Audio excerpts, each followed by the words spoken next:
from a galaxy far, far away. And a bookshelf straight out of the 90s. From Thrawn to Dantooine. And everything in between. This is Legends Look Back. So I don't know for sure if this will have already happened by the time you're watching this or listening to it. But I'm hoping that I'll be able to unveil my Gonk Droid build video before this video goes live. It's a project I'm working on for probably months at this point, but definitely all day yesterday between, letting coats of paint dry. And I'm hoping that, the live show we do, he will be debuted over here behind me. And it got me wondering, are there any shining Gonk Droid moments in Legends? Is there ever a scene that a Gonk Droid really steals the show? Trevor, you're our expert trivia person in terms of knowing things that nobody else knows, and quite honestly, the things that nobody has any business knowing, but you know them anyway. Can you think of any big Gonk Droid scenes in Star Wars? So you're going to invite me on the show and then put me on the spot about Gonk Droids? Yeah. Oh, dude. No. I have no Gonk Droid trivia coming to mind at all. Not a single thing. If anybody out there has any good Gonk moments, let me know. I'm desperately in search of a name for this little fella. So I'm open to names. We could even do a contest, Rick. We could talk about this, behind the scenes.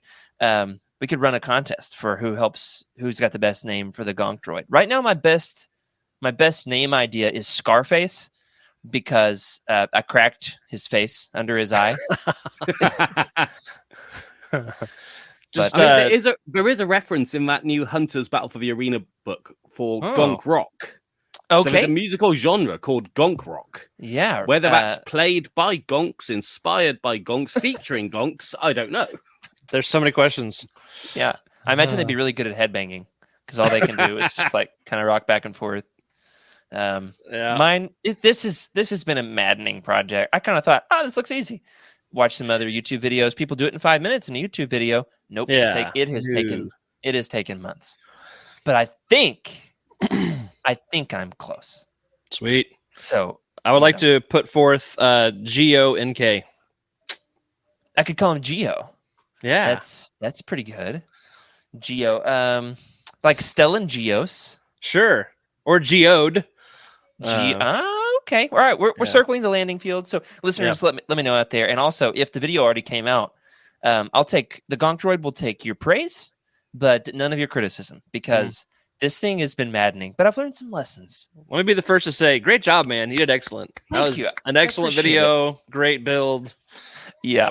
It's the best Gonk Droid I've ever seen. Ever. Trevor, Lucasfilm. You've been in the Star Wars fandom longer than Rick and myself. Maybe the two of us combined. I don't know how old Star Wars is. That may not. Yeah. That may not quite add up. But have you ever attempted any build projects? No, I have no DIY skills at all whatsoever. None. Well, we are, however, going to get to pick your brain about your real area of expertise, which is neither Gonk Droids nor handyman projects. Instead, we are going to talk all about the short stories and minutiae surrounding this season of Legends Look Back, the ancient history of the galaxy far, far away. So, without further ado, Rick. Nope.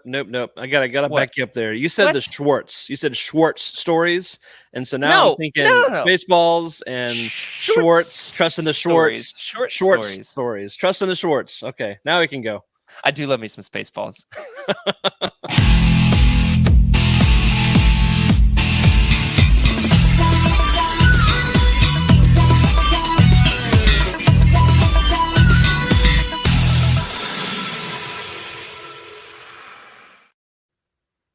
Hello, everybody, and welcome to Legends Look Back, proudly part of the YOUTINI podcast network. This is a Star Wars books podcast for people who only know what time their shows are because you did your research in TV Guide magazine, where we celebrate our rich EU history as well as dive into lesser-known Star Wars classics. And boy, are we ever going to do that today, because I'm Jared Mays, and I'm joined by a legendary guest from the hit show, the Star Wars Archives, the Welchman with a holocron for a brain, the keeper of the timelines himself, Mr. Trevor Davey. How are you, Trevor? Thanks for having me, Jared. It's been a while since I've been on the show, like over a year, maybe. Did like a guest spot video, like we gave top 10. Yeah, that might have been a year. Yeah, it might have been. Now that we think, but a pleasure as always. I would say, Rick, we're not on the show in the early days. Rick Race, our producer, is here today. Welcome, Rick. Here. Hello. Thank you. Rick, here's my working hypothesis. Legends Look Back would have failed had it not been for Trevor saving our butts on 2 separate occasions. His first 2 appearances. Well, I mean, I'm not just trying to butter you up, because I'll be honest with you. We've known each other long enough at this point where I'll tell you what I think. Your first 2 appearances on Legends Look Back saved the show because we were struggling. We're trying to figure it out, and it was a struggle. We'll say that much. And when you came on, I mean, you did a Death Star episode. Yeah, what was the other one? I can't remember. I can only remember the Death Star one. It was great. I mean, people loved it. Plagueis. We can't remember what it was, but I'm Darth sure Plagueis. It was great. Yeah. We did the Plagueis roundtable. Those are 2 of our most highly beloved episodes ever. So if you're bored, go back and listen to Trevor's earlier appearances on Legends Look Back. Glad to have you here. Glad to dive into it. What Trevor doesn't know, Rick, is that we're actually not here to talk about Star Wars at all. This is instead a religious intervention. So doing a podcast with 2 ministers. Right. About time. It's probably overdue. We're going to get all of Trevor's opinions on religion for the next hour. Ready? Yeah. We'll save that for celebration. Yeah, okay. I'm going to get cancelled. Probably have to have a few drinks for that one. Oh, I asked, at celebration, like, hey, what y'all talk about at the bar? And Oz, with like a deeply scarred look in his eyes, said, you don't want to know. Well, hey, Trevor, tell the good folks about some of the awesome content that's hitting the airwaves over on the Star Wars Archives. Just this past Thursday night, live on the show, I mentioned, like, hey, Trevor's going to be on, and somebody said, how do I find that? How do I listen? And I didn't tell them because I didn't see the comment. But if you're still listening, Trevor's going to tell you. I did watch that this morning, Jared. Before coming on, I did watch that. So, quick sales pitch for the Star Wars Archives. So we are a Patreon exclusive kind of show. So we go live on Patreon every other Sunday, followed by a general release 3 months later. So we've had some great episodes lately. We've had Martin Fisher on, who was the author of half the comics of the Rebels comics that got bundled by Dark Horse recently. We did a 30 years too late deep dive into the Thrawn Table with Jose and Jacob, who'd only just read it. We've had Chris Kempshall come on, author of History and Politics in Star Wars, talk about Andor. That was good. And dropping, the latest episode, by the time this goes out, is we finally discover the real truth about Force ghosts. Are they ghosts or not? Yes. It's very scientific. Very glowies unite. I can't wait. That's good. I have to round up all of my spiritual besties to listen to that one. Gonna have to channel the ancestral plane. Oh, man. I was just talking to my wife about this yesterday, going off script here for a bit. I saw something about how Samuel L. Jackson was just interviewed again about, hey, you ever going to get Mace Windu back in Star Wars? And I'm not going to do a Samuel L. Jackson impression, though I did think about it for a split second there. Oof. He basically told Josh Horowitz, he said, listen, the only person I've talked to about this who could actually make it happen is Bryce Dallas Howard, who directs some episodes of The Mandalorian. And I said, hook a brother up. So I appreciate that he has pitched this. And I told it to my wife, and she said, yeah, sure, why not? And I said, no, I'm firmly against it. You can't just have every single dead character come back in Star Wars. And she said, you've already got like 90% of them back. Why not do Mace Windu? That could be fun. And I said, yeah, you've got a point there. What do you think, Trevor? Is he a Force ghost out there? I mean, he's dead by the time of Rise of Skywalker because we get his voice. I like that you have it pinned down in the timeline. Here and there. He might be dead, but we know he's definitely dead then. He's dead then. I think we're guaranteed to see him again. It's too good. It's too good an opportunity. Yeah. So what you're saying is, in the voice of Mace Windu, I'm not dead yet. Nailed it. Absolutely. There it is. 100%. Absolutely nailed it. Well, we're not here to talk about Force Ghosts. You can listen to their most recent episode of the Star Wars Archives if you want to hear all about that. We are, however, here to talk about the ancient era of Legends. We're doing specifically this season on Legends Look Back, Dawn of the Jedi. I blanked. Tales of the Jedi and Lost Tribe of the Sith. So, Trevor, first and foremost, what are your thoughts on this era? I mean, you're somebody who likes the timeline stuff, nailing things down. This goes way back, I mean, farther back than they probably ever had any business going. Nevertheless, it's rife for, mining it for historical nuggets. What would you think about these stories, when they were first published and how they've held up in the meantime? I think Dawn of a Jedi, the comic series, is great, but it's John Ostrander, and I don't think the guy ever wrote a bad comic. He doesn't. The novel, I'm fairly indifferent on. The Tales of the Jedi series, now we're talking early mid 90s Dark Horse. It's random. It's very different. But Star Wars was finding its feet. Why not? And then Lost Tribe of the Sith, I absolutely love. I think it was bold and brave, did something completely different. And it's John Jackson Miller, again, doesn't miss. Now, Trevor, do you think that Lost Tribe of the Sith is great because it's just short stories? Short stories. I think the concept and everything, and the way it ties into, stuff that happens thousands of years later, it was a great initiative. I wish they'd done more with it. Yeah. It is, I think, a Legend sleeper hit. I think a lot of folks haven't even tried out The Lost Tribe of the Sith, maybe because it was in the late era of the Legends timeline in terms of the publishing timeline. Lost Tribe of the Sith is very early in the actual Galaxy Far, Far Away time. This is, Rick, please just cancel me from the show. This is, I'm in over my head. Woohoo! All right, so that was fun, and I guess it's just you and me now, so... Yep, we can make this work. Okay, I'm back. Good. He's back. All right, I was worried. Oh, he put me back in the right square and everything. Good. So it's great. It absolutely is one of my favorites. I have a very fond memory of that was the book that I was reading when The Force Awakens came out. And so I had to get to the theater early to get a good seat because I was going to see the marathon of all 7 in a row. Nice. And I want to have prime real estate for that. And so I've got a picture of me like with the most giddy, excited look on my face possible. Just unbelievably amped for The Force Awakens. Wear my Star Wars shirt, Stormtrooper belt buckle, holding Lost Tribe of the Sith, the collected stories. That has no business being in the movie theater for The Force Awakens.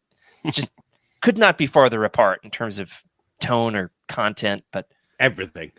Yeah, it's cemented in stone as one of. I'll have to throw it up in the Discord. It's a great pick. If I do say so myself. So we are piecing together all the bonus content surrounding these titles, and we're mining for the nuggets of gold that might enhance our experience. I've played around with 3 different titles for this episode. Trevor, you get to choose your least favorite, and that's the one we're choosing.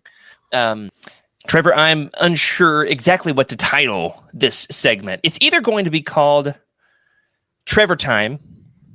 It's going to be called Trevor's Trunk of Fun. Or if we really want to alliterate, we could call it Trevor's Trunk of Tricks. That's a little much, don't you think? Or Trevor's Trash Pile. Ooh. Hey, don't forget, this is I'm episode... not a fan of my name being in any of them. So, okay, what's that, Rick? I was gonna say this is episode 123. 1, 2, 3. Oh. So you got to do something with that. Back to school, getting schooled by the keeper of the timelines. Let us know, folks, what would have been the optimal title, or perhaps the least optimal, just to make sure that Trevor feels nice and appreciated here on Legends Look Back. But basically, we've asked you to throw up a handful of short stories or comics, some sort of ancillary material that surround the Dawn of the Jedi, Tales of the Jedi, Lost Tribe era. And you did not disappoint. In fact, got a great list of stories that we're going to dive into. So tell us what you picked out for us. Let's start off with the Dawn of the Jedi tie-in. I mean, firstly, I went fairly soft on you guys. I chose quite obvious ones. I was thinking to myself, how far down this rabbit hole do I go? but I thought I kind of grabbed the obvious. So the first one then is Dawn of a Jedi, The Adventures of Lannery Brock, Jedi Ranger, because they pronounce Jedi differently back in those days. But this is a really weird one. It's basically a diary entry. It's set between a couple of opening chapters of the Dawn of a Jedi book, but it was only ever published on a website called kindlepost.com. I've never really heard of this. Me neither.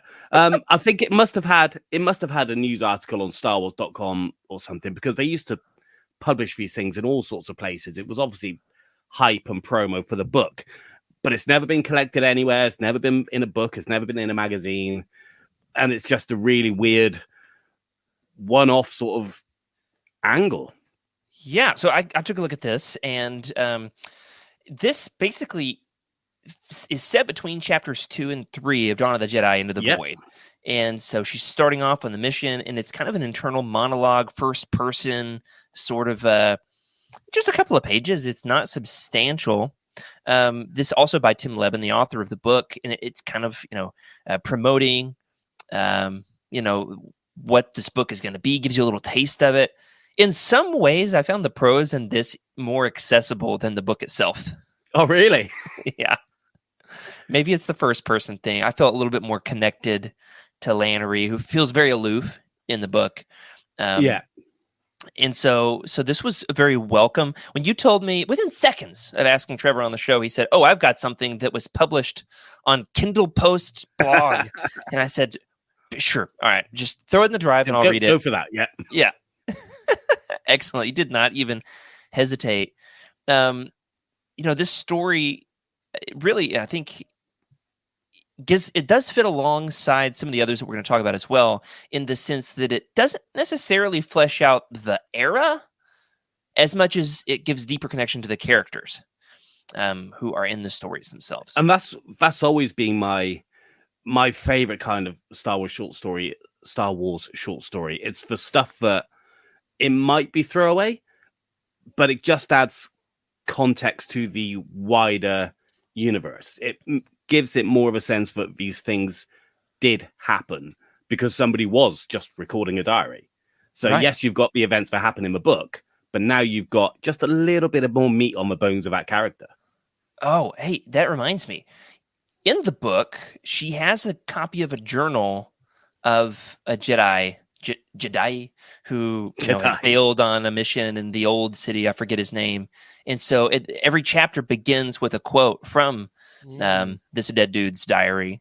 And then at the very end of the book, the diary that's referenced is no longer this ancient Jedi, but her brother. So she has her brother Dalian's diary. And we won't say anything about what happens to Dalian in this book, in case the folks still want to be able to check it out. We won't get too spoilery. So this kind of rounds out the trilogy of diaries related to Dawn of the Jedi. See what I mean? We do love our trilogies in Star Wars. I think it's quite humble that she named her diary The Adventures of Lannery Brock, not just my diary or my journal. That's a good point. That's right. That's right. Lando took some inspiration from Lannery. Is that what you're saying? Yeah. Oh, the names are even similar. I just noticed that. Synergy! Love it. So there's one more Dawn of the Jedi story that you didn't recommend to us because it was a little too obvious. However, I do want to at least highlight it briefly here, and that is Dawn of the Jedi Eruption by fan favorite writer John Ostrander. Right. So what is this story, Trevor? So this came in Star Wars Insider 141. Now, it was actually a pair of short stories for Dawn of a Jedi. Insider 142 had one called Dark Matters, but that was actually an excerpt from a novel, but dressed up as a original short story. So it doesn't count. It's just an interesting fact. Cool. But I believe this is John Ostrander's only prose in the Star Wars universe. He's done a ton of comics. Yeah. I think it's his only text. I have to dig into that. That's cool. So what's great about this story, did you get a chance to check this one out, Rick? I don't think so. Not this one. This one. So if you do the audiobook of Dawn of the Jedi Into the Void, this is actually one of the only short stories that I know of, Trevor, correct me if I'm wrong, that's actually included as a tag at the end of a full release unabridged Star Wars audiobook. Then yes, there's not many. Most of it. Yeah, this is kind of a bridge between the comics and the novel, which I appreciate it for that. So it stars Lannery, but she's out on a mission with the protagonist from the novel. I believe we've got an image of him looking fine. We got Hawk Ryo, which what is a great cool name. because I actually had a hawk start circling the chickens out in my backyard as I was listening to this. So once again, the synergy is strong with this. There it is. That's right. I love that he's a Twi'lek with a soul patch. And only 2 Leku. That's right. Yeah, the Trisana in the book has 3 Leku, which they're very clear about the fact that it's just gross and it ought not to be. But the soul patch, though, you're right, is definitely it's working. Is it grosser than a 3rd Leku? I think so. Yeah, maybe, but it gives character, right? It makes them unique. It does. So this short story follows both Lannery and Hawk Ryo trying to save like a princess who doesn't want to get married, and then there's some poisoning. It's a great little story. It's concise. I think it's well worth people's time, and it might be the most accessible out of all of these because it's included in the back of the paperback, the original paperback release of Dawn of the Jedi: Into the Void, and it's in Insider 141, which is recent enough where it shouldn't be hard to find. I know a lot of people's library systems have those both in print or perhaps digitally through Overdrive or what does the Kindle version have? Does it have Eruption, or does it have the one that the hardcover has? That's a great question. I don't know. I'll see. Trevor knows a lot of things, though. Trevor might know. I don't know that. Okay, what he does know, however, is a great tie-in, actually kind of a series of tie-ins to Tales of the Jedi. What do we have here third on the docket today, Trevor? Okay, so this was great. Anyone who listens to the Star Wars Archives know that I bang on about West End Games' contribution to the overall Star Wars lore that we know and love today. And this is no exception. So this is from the Tales of the Jedi Companion. So West End Games released a bunch of these source books as reference material to be used in their D6, D20, one of them I don't really game, role-playing game.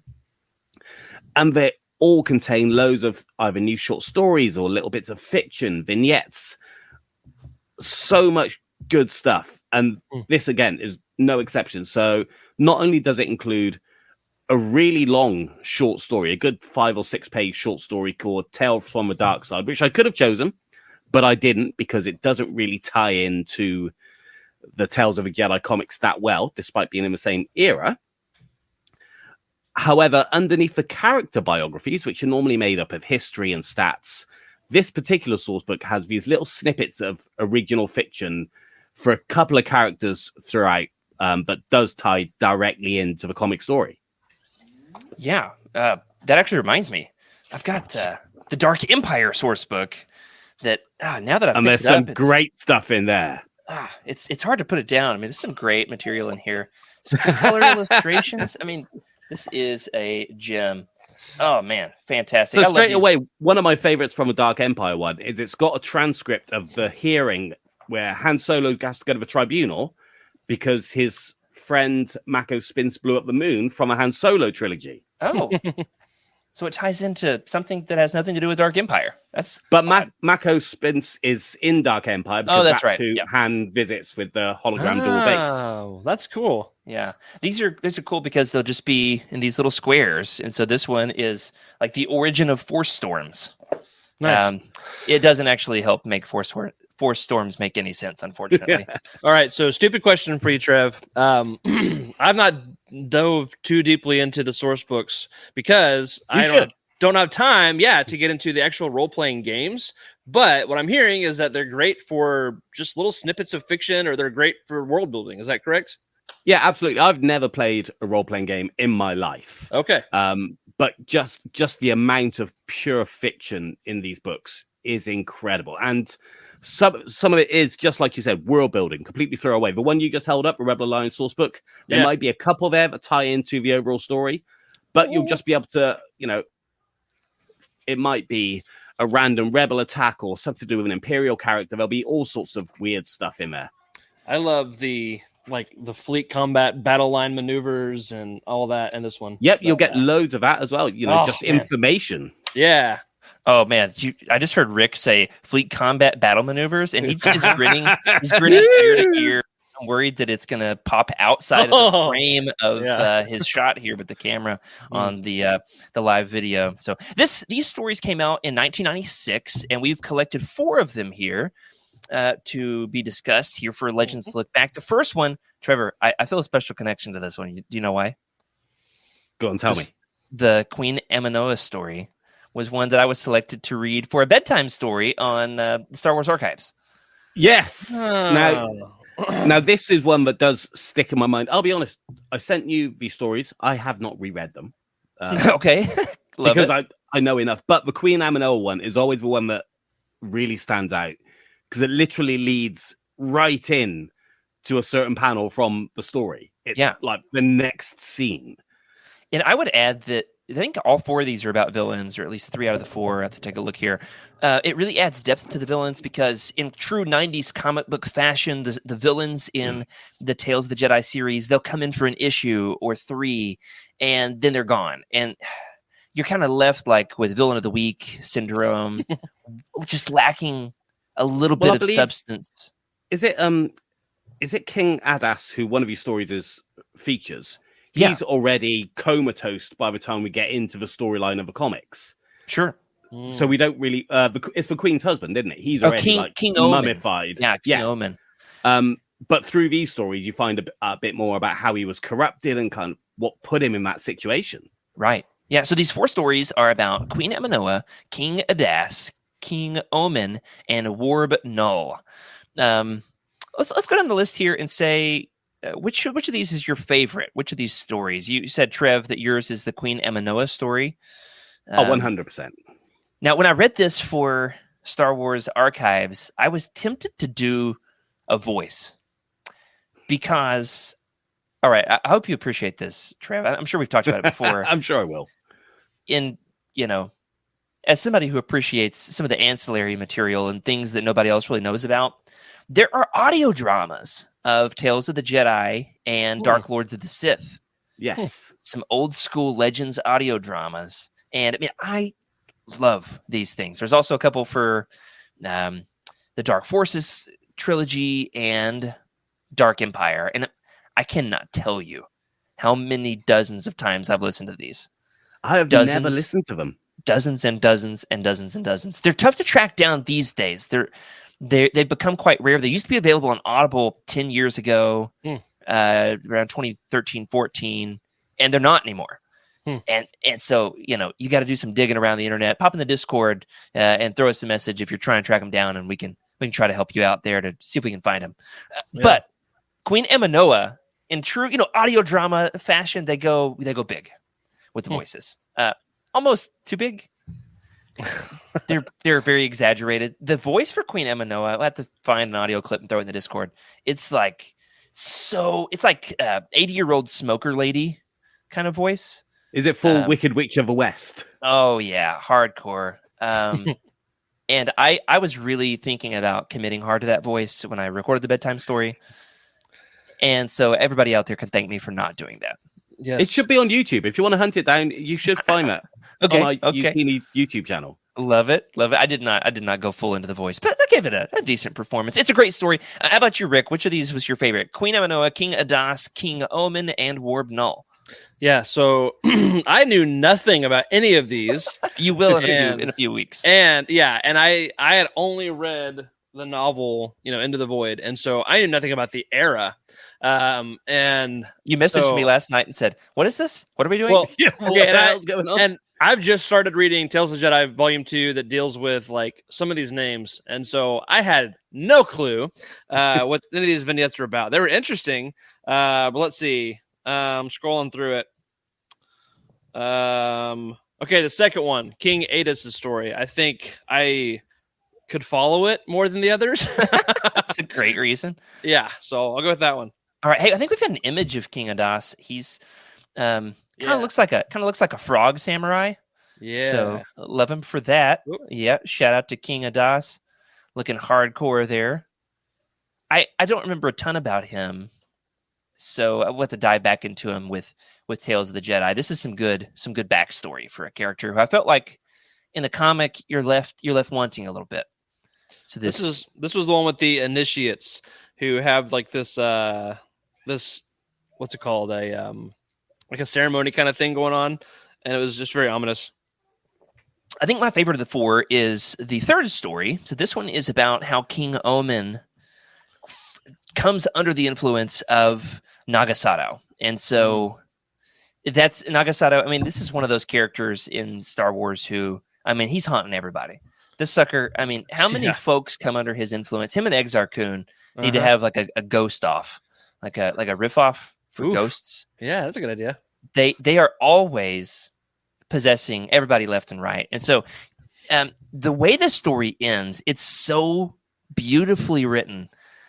So he thinks like, okay, I've got all this power now. And then he discovers I'm powerless. Like I can't move. I'm in a coma.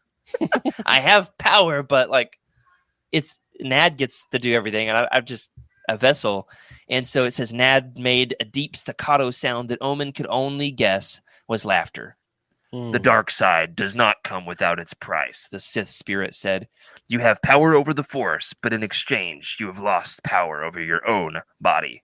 Nad had warned him of the dark side's initiation tithe a decade ago when his training had begun. He couldn't remember whether he had chosen to accept that price or whether he had purposely sealed it away in the recesses of his memory. It didn't matter now, anyway. He had finally reached his goal. Listen to this. The dark side belonged to him. Unfortunately, he belonged to the dark side as well.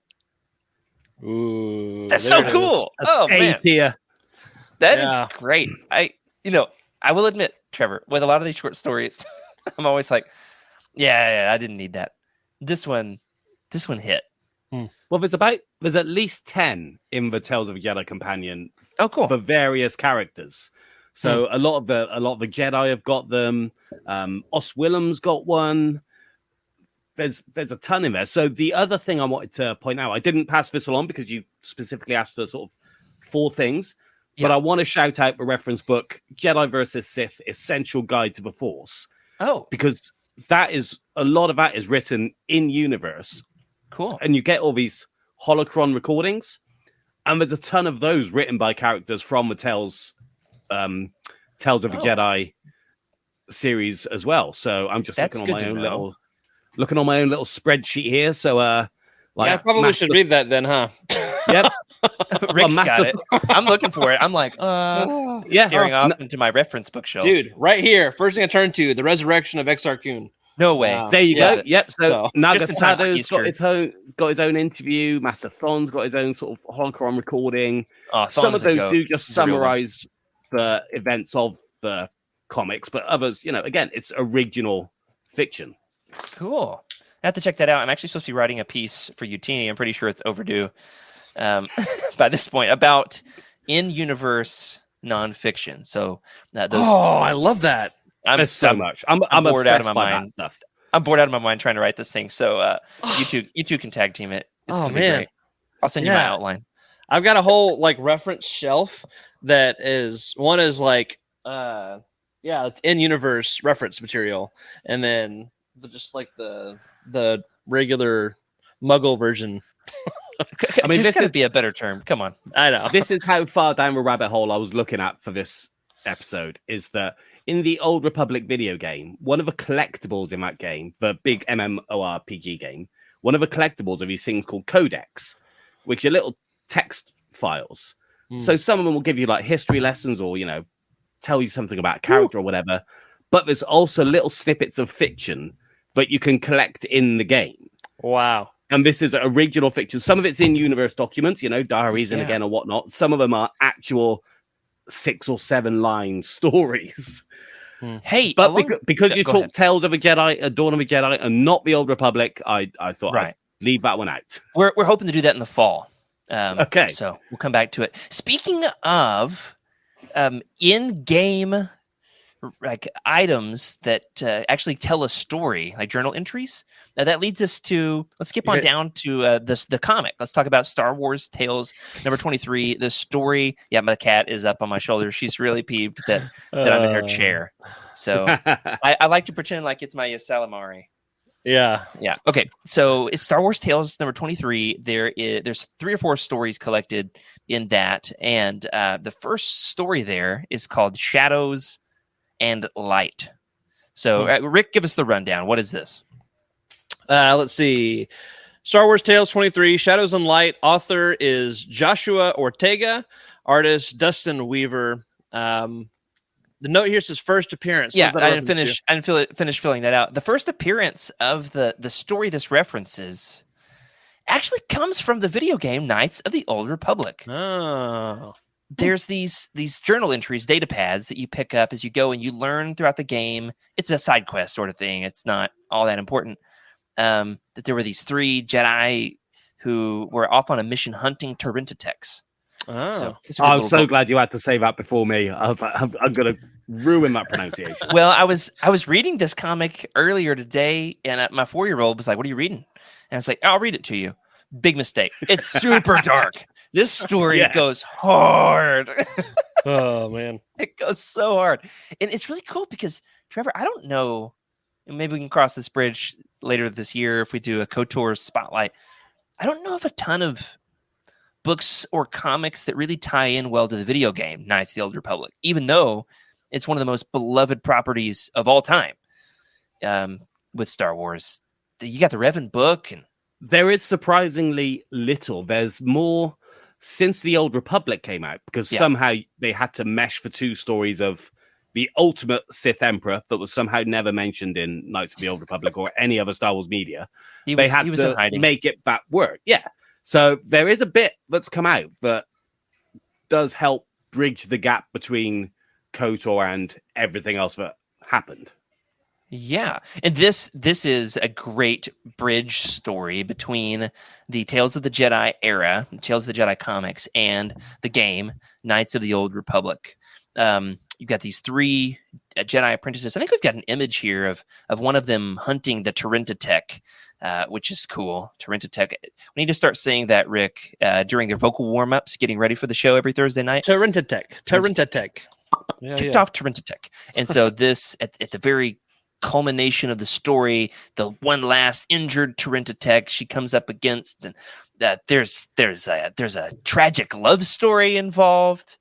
Well, there's a Kel Droma that we haven't met before. Yeah, and his robes are an acquirable item in game.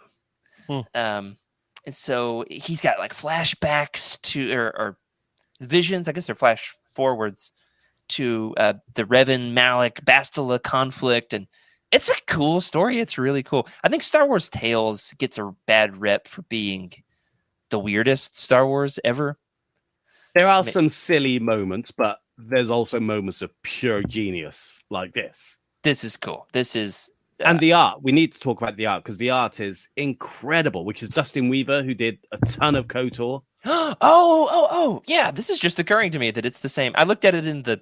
on paper it says Dustin Weaver, but now I'm just now making the connection that it's that Dustin Weaver.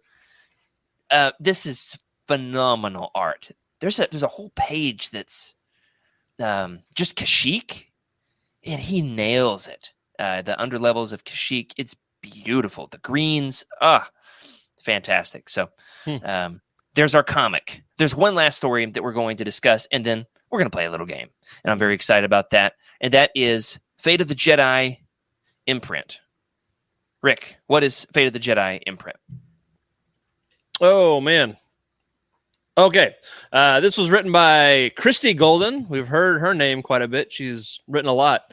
First appearance was in the 2009 official Star Wars fan club membership kit / Bantha Tracks / Hyperspace. In the research I was doing for this, I couldn't find out which of those it was published on, because I found 3 different things this in 3 different places where it was published. So the fan club used to be called Bantha Tracks. Sorry, Bantha Tracks was the name of the newsletter that came with the fan club. All right. When the official website put up a paywall called Hyperspace, you had to join the fan club to get access to Hyperspace. Okay. So Hyperspace was just the name of the paywall, essentially. Gotcha. But to get a physical copy of this story, you had to be a member of the fan club. I mean, every year you'd get like a little welcome kit, and in there you'd have your physical copy of this story in a little pamphlet, which I believe is the only place it ever saw print. I don't believe it was even reprinted on the website, and a lot of that stuff isn't on the website at all anymore. Right. A lot of times, the best place to look is you got to know a guy.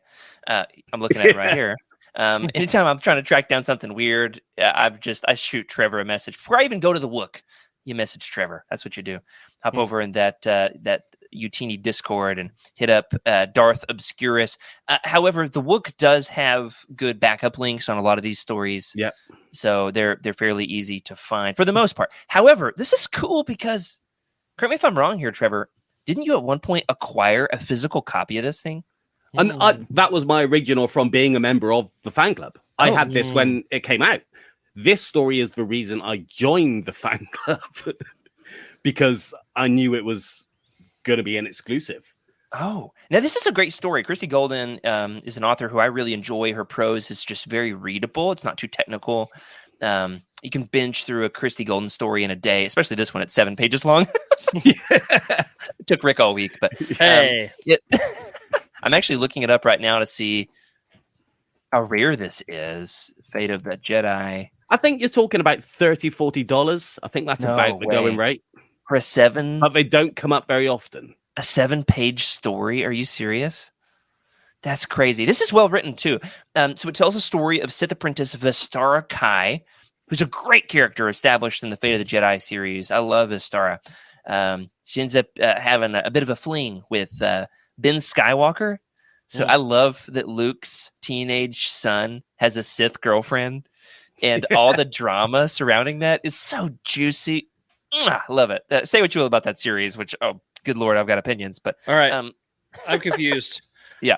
Why are we talking about this story? Where does this fit on the timeline? So it is a bit of a cheat. It is a bit of a cheat. Jared asked me, right, Dawn of a Jedi, Tales of a Jedi, Lost Tribe of a Sith. Like Jared said at the top of the show, Lost Tribe of a Sith is nothing more than 7 short stories that take place over about 1,500, 2,000 years. They take place over a long period of time. Okay. There's nothing else to tie into them except, without spoiling the entire premise of Cross Current, which is a Legends book from far further down the timeline, I can't really talk anymore. Suffice to say, Vistara Kai is a member of the Lost Tribe of the Sith that you will be discussing at a later date. I see. Interesting. Yes. And in my humble opinion, it's one of the most exciting plot points that Star Wars Legends ever did without jumping the shark. It comes close, but we didn't quite do it.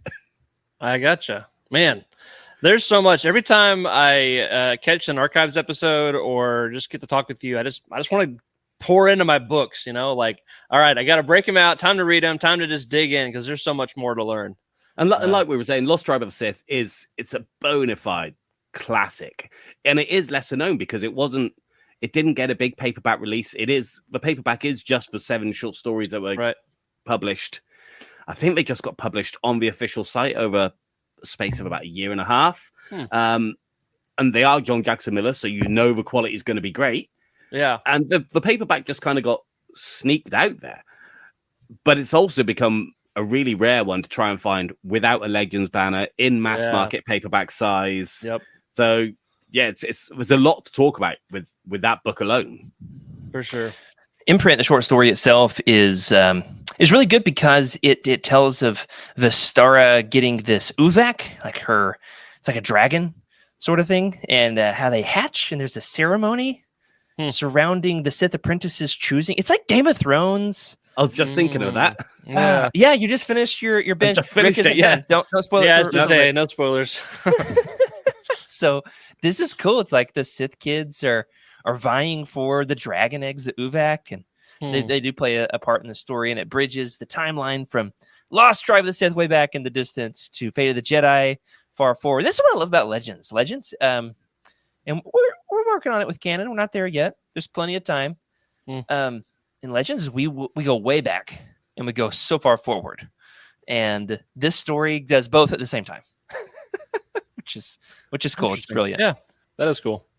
All right. So we've talked about the stories, Shadows and Light, Fate of the Jedi imprint, the Tales of the Jedi companion vignettes. Say that 5 times fast. Dawn of the Jedi eruption, and Dawn of the Jedi, The Adventures of Lannery Brock, Jedi Ranger. Let's go down the list and give our favorite of these stories, and then we're going to play a game. Rick, you're up first. I'm gonna have to go with the only one I had any sort of context for, which would be the Dawn of the Jedi eruption, just because I knew the character, I knew what was going on. Yeah, the rest were just I couldn't connect with them, but they're great. I just didn't know the context. I think once you've come back, we'll come back in 2 months. We finished. Yes, please. We finished Lost Tribe of the Sith and Tales of the Jedi, and see if they add more context. Oh, I'm sure. I'm excited about that. Cool, great. Trev, how about you? I mean, it's a tough choice because you got John Ostrander, you got Christy Golden, but I'm always going to have to choose the West End game stuff. You know, that's my hill, and I'm going to champion it till the day I die. I think that King Omen story just it goes so hard at the end, but the comic is so cool. Man, I love that you learn the history behind like how you got those cool Keldrama robes, and so. I like that a lot as well. Now, we're going to cut to a new segment here, and that is we played a game quite recently on the show called Pixels. It's a game that Rick pulled up, and within 24 hours of having finished the game, Trevor messaged me and says, okay, I've got to play that game. Yeah. Basically, I considered it a challenge, Trev, that I won when we played it live. No offense, Rick, but wow. You were hosting it, weren't you? Yeah, I was hosting. But it was a pretty resounding defeat of my co-hosts. Shout out to Emily and Freddie for letting me crush them. But I think it's going to be harder against Trevor. Now, well, no offense to them, but we'll see. All right, so Trevor has thrown down the gauntlet. We are going to play Pixels. Now that we have finished sorting through Trevor's file of fun, we are going to have the once and for all Legends cover art champion. Rick, describe exactly what this is for our audio listeners. Okay, yeah. So I've got some covers of, I think they're all Legends properties, mostly books. There's some different age readers. I think there's a couple of comics that are mixed in, perhaps. I think there's at least one Dark Horse cover. And yeah, they're just random. I found interesting looking covers from Google searching. There's no mental process, but what they're going to see is a very heavily pixelated version of this cover, and we'll gradually increase the amount of pixels that starts to bring the picture into clearer definition, and we'll see who gets to guess the image first. Jared, I probably should tell you, Trevor and I were talking before the show, I thought about just giving him a cheat sheet with all the answers just to sweep the floor with you. I turned him down, Jared. I said, no, I couldn't possibly be so dishonorable. That's right. That's right. Good. I would beat you anyway.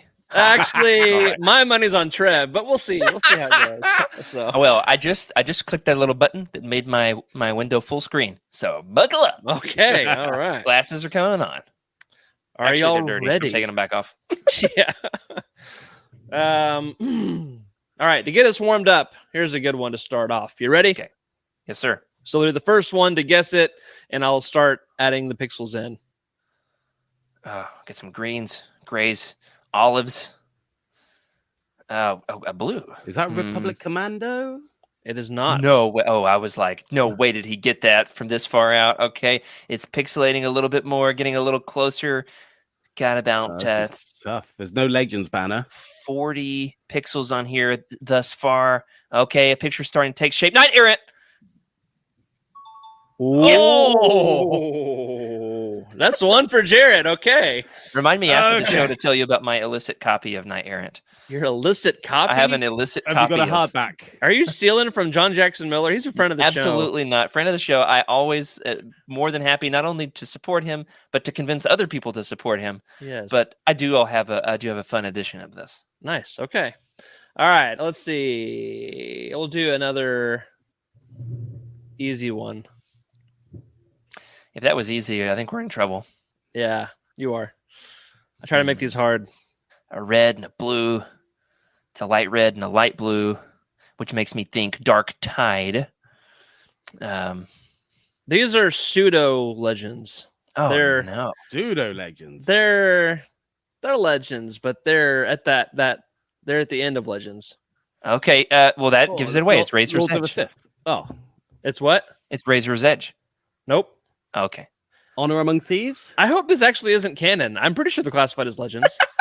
Lords of the Sith. What are you doing to me? What are you doing to me? Okay. How many wrong guesses do we get? Because we've already given like 5. Just keep going. Ahsoka. It's this is the Wrath of Darth Maul. There it is. Oh, okay. We're 1-1. Ryder Wyndham, one of her biographies. Yes, definitely Legends. Definitely Legends. Yeah. Although it does tie in the Clone Wars, which is technically canon. Yeah. So it's kind of like, I think by the era, it's Legends. Okay. Look at those beautiful teeth. 1-1. Yep. I love this book. It's great. This is, fun fact, one of the only books that I have ever DNF'd. I really started it and couldn't finish. Not to say that I won't. Man. Not to say that I won't finish it, but whatever. I think the whole series is excellent. All right. Here we go. Next one.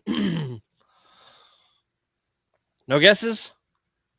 We got 9 squares on the screen, Rick. It's fun being on this side, I'll say. I like the purples. I'm going to steal Jared's last answer. I'm going to go Razor's Edge. Not Razor's Edge. Okay. The violet, a lot of blues. I'm tempted to look at my bookshelf. Revan. Oh, good guess, but not Revan. Okay. Oh, Deceived? Why would that be a good guess? Fatal Alliance? It's Legacy of the Force. Exile. What is this one called? Dang it. What's it called? I'll wait. It's Legacy of the Force. It's got Ben Solo on the cover. What is this thing? Fury. Oh, that is totally... What's his name? What's the actor? It's Ben Skywalker. I think I said Ben Solo. You've got to give Jared that one. He knew the cover. It's Chris Pine. That's that picture is Chris Pine. I'm not taking credit. I didn't get it right. We'll give you a half point. I'll take an asterisk for now. All right. Asterisk for Jared. Okay. All right. How about this one? I love that we're keeping score with like special characters. Random. Yeah. Jared has a gold star and 3 correct answers and a ladybug. Just be glad Jose's not here scoring us. Oh, man. All right, I'm going to leave it there for a second. Yeah, this is Tales of... This is Clone Wars Wild Space. Final answer? Or it's No Prisoners. It's one of the 2. Oh, you're very good at this, Jared. That's Let's 2 go. asterisk. 2 and an asterisk. I'll take it. Shooting for that ladybug. Let's go. See. I'm going to go for... yeah, okay. Here we go. Remember when you said that Trev was going to win? I guess I'm only up 1 point and an asterisk, so I shouldn't smack talk. Right. I mean, is that a... It's hard. Legends banner that low down. The yellow does seem to move around a bit. We're getting there. This one, I would would like the Junior Jedi Knight books. It is not. I'm not I going to just give read any those. hints. They're fantastic. Dang, I love those books. This is okay. I'm going to leave it there for a second because this was a hard one, but I've never seen. I can't say too much. Yeah, my money's on Trevor getting this one because he's probably the only one that's seen this cover. What? What are you doing to me? Because you want to hint? Is it guys? one of the Brazilian covers? No, it's not Brazilian. Okay. The book is most commonly known as a collection of these stories, and so this is an individual story cover. Oh, it's an individual story cover. So it could be a short story from like the Star Wars Insider. No, it's a little bit more mainstream than that. More mainstream. Okay, it's a Lando book. How about this that is one? Lost Tribe of the Sith. I couldn't begin. It doesn't to matter get which names. one. You get that Pantheon. for sure. Yeah. Sentinel, but close. I'll give it to you. All of those covers just are a Sith looking ominous over a city. Yeah. All right. So what is that? 2 and 2 asterisk? Yeah. Yeah, sounds about right. All right. Let's see. I was starting to smack talk at the beginning of that one, and now I'm regretting it. Oh man. Okay, we got a dark green. Makes me think of Boba Fett. I could say Bloodlines. Bloodline singular. Oh, nope. There. Okay. What? Did I get it? It was close. I think Jerry got that one. Yeah. Okay. But you did mess up your plural. Yeah, singular. So I will never get that right. Sadly, our buddy Sloth, Diligent Sloth, the regular chatter, just read this and didn't like it. But I love it. It's one of my favorites. Oh man, no comment. But he's not a big Boba Fett fan, so that's kind of a big deal. He's also not a big Karen Travis fan, and I like Karen Travis's books for the most part. All right, how about that one? Oh, it's a lot of red. Darth Maul Shadowhunter. Ooh, good guess. Good guess. Darth Maul Lockdown. No. He's gonna guess all the Maul books because of the red. My responses are more to the colors rather than the proximity to the title. The only the reddest book I could think of is The Black Fleet Crisis. Okay. That had a really red cover. No, it could be Rebel Dawn. Getting warmer, but no. The red and blue reminds me of the Dark Tide duology, and I know I've said that several times. Okay, it's coming into focus. Okay, I got it. It's Han Solo and one of them. Han Solo and Han Solo's Revenge. It could be the Paradise Snare, but I think it's Han Solo's Revenge. I think it's Star's End. There it is. Dang it. Too slow. Too slow there. Yeah. So I'm gonna give that one to Trevor. Just keep it interesting. All right. I don't have any idea what the score is. I said the other two. All he did was guess the third of the three that I hadn't mentioned yet. You mean the correct one? Shout out to Blue Max and Bollocks. Sorry, Trev. Got a British man here on the show, so I didn't mean to swear in your language. All right. How about this one? A Welshman. Excuse me. This is really, really ambiguous at this point. A lot of purples. This is going to be a hard one. Kenobi? No. He says harder one, and you guess Kenobi? I was just thinking of the Browns. So this could be the Dark Horse comic if he said harder one. It could be a Dark Empire cover. You are correct that it's Dark Horse. There's purple. That's all I'm going to give you. Okay, there's Dark Horse. That could only be like 1,000 titles. Thanks, right? Rick. Yes, yeah. But it narrows it down. Maybe 2,000. So right up in the top of the yellow, that says Star Wars. I'm guessing that. I don't think you get any points for that. But is there anything else that it says? Probably. I'm going to go with Star Wars Republic. I'm going to say it's a legacy comic. Oh wait. It's Clone Wars of some sort.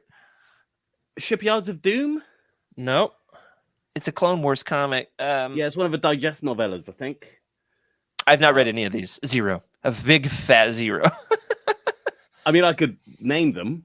All right, see if one of them matches. Crash Course, Wind Raiders of Talaran.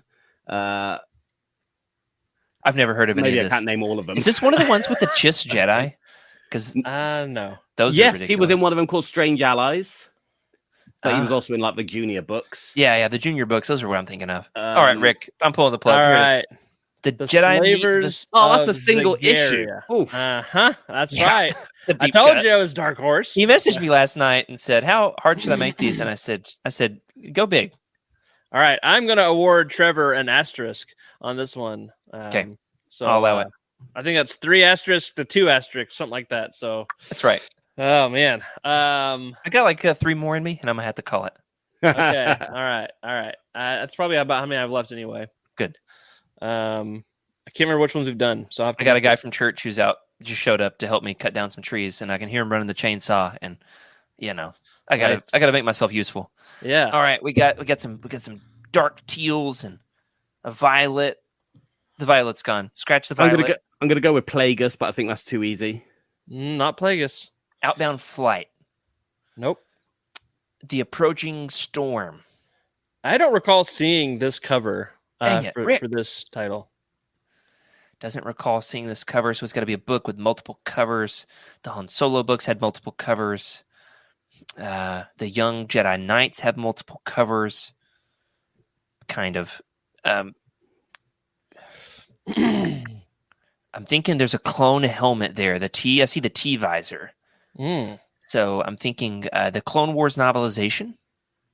You're getting warmer, but no. Okay. Republic Commando Hard Contact. Warmer, but no. Republic. Oh, it's the book that was never published. The second Imperial Commando book. I don't know. I don't think so. I mean, it's definitely Republic Commando, unless it's Imperial Commando 501st. It's definitely a Clone Wars book. So the only other options would be 000, True Colors, or 66. Did I say Hard Contact? Yeah. There it is. I don't know that I can accept the full point. I'll take an asterisk there. All right, double asterisk and 3. Okay. Or 2. I forget what your score is. This is like whose line is anyway. I got the T visor. You got the T visor. That was impressive. Okay, let's see. Let's go. That's a gorgeous cover. Why have I never seen this cover before? Yeah, I thought Jared is clearly far more visual than me. Hey, that's okay. What's funny is Freddie is. Freddie's big into art, and yet I beat him here. I think I was just quicker on the draw. Okay, we got some orange, some brown, a little bit of gray, some nude color there. I'm gonna go with Kenobi again. Nope. I see the orange. I see what you mean with the orange. Could be Darth Bane, Rule of Two, that PlayStation 1. That cover. Amazing cover. Okay, now we've got an olive square that's popped up. You've got all you need right there. All we need. There's like 10 squares on the screen. A classic. Is it Truce at Bakura? Nope. It's a classic, he says. There's orange. It's maybe B tier, but it's one I've read. So Dark Lord: The Rise of Darth Vader. Nope. This is a Jedi Academy Dark Apprentice. Close. Dang it! I thought I had it. Okay, I was already celebrating. Champions of the Force. There it is.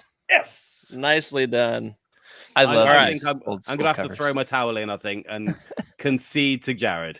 We got one more. Let's see what it is. One last round, Trevor. Rally. I've seen you rally. You can rally. All right. This will be winner takes all. Sound good? Sounds good. unless I lose, in which case he already conceded. Oh, it's just all yellow. Jedi. Nope. I think we already did that one last time. Yoda Dark Rendezvous. Nope. I love that he sees green. He guesses Yoda. Yep. Okay, it's filling in some olive, yellow, red. Yeah. A little bit of green. Old Republic Fatal Alliance. No. I'm pretty sure somebody has already guessed this book. True Colors. Republic Commando True Colors. No. Winner take all. Darth Maul Shadow Hunter. No. Books we've already guessed. No. Dark Tide Duology. Guessing it for the third time. No. Trevor, keep going. Darth Maul Lockdown. Keep going, Trevor. Darth Maul Saboteur. It's a short story as well. Not even a real book. But that is a real victory. Yes. I was rooting for you, Trev. Beaten by a short story. How am I ever going to live that down? Yeah, this has been great. I have really enjoyed this. Thank you for helping us dig through Trevor's file of fun. Before we dismiss, Trevor, tell us what is up next on the Star Wars Archives. You mentioned something at the top of the show. So we have about Force Ghosts. The next episode will be Force Ghosts or Fake Ghosts. We've also recorded one where I tried to guess the winner of the YOUTINI March Book Madness. Oh, fun. So we went through every bracket. I decided the winner, worked my way down each heat till we got to the end. I already know that I've got a few wrong because we're a few days in. And then, Jose will choose some madness. I'll choose some lessers. Hopefully landing a very, very exciting author interview to be recorded in the next month or so. Cool. So we'll see.